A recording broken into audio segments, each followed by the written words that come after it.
அமைதியாக புல்வெளி ஒன்றில் முயல் ஒன்று இரை தேடிக் கொண்டிருந்தது. அச்சமயம் அங்கு வந்த வேட்டை நாய் ஒன்று முயலை பார்த்ததும் அதை பிடிக்க முற்பட்டது. அப்போது முயல் எப்படியோ அதன் பிடியிலிருந்து தப்பிச் சென்றது. இனி அந்த பக்கமே போகக்கூடாது என முயல் முடிவு செய்தது. எப்படியாவது முயலை ஒரு நாள் பிடித்திட வேண்டும் என வேட்டை நாய் சபதம் எடுத்துக்கொண்டது. பல நாள் கழித்து மீண்டும் அம்முயலானது வேட்டை நாயின் கண்களில் பட்டது. முயலை பிடிக்க வேண்டும் என்ற ஆர்வத்தில் வேட்டை நாய் பாய்ந்து வரும்பொழுது அங்கிருந்த முள்வேலியில் மாட்டிக்கொண்டது. நாய் பெரிதும் அவதியுற்றது. அதை பார்த்த முயல் நாயின் மீது இரக்கம் கொண்டு அதை மிகவும் சிரமப்பட்டு வேலியிலிருந்து விடுவித்தது. உயிர் பிழைத்த நாய் முயலை பார்த்து கண்ணீர் விட்டு நன்றி கூறியது.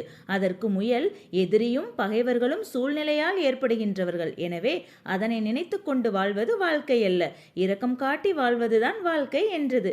இக்கதையின் மூலம் நாம் அறிவது என்ன? எதிரிக்கும் இரக்கம் காட்ட வேண்டும். இந்த கதை உங்களுக்கு பிடிச்சிருந்துச்சுன்னா please subscribe, like and share. Thank you.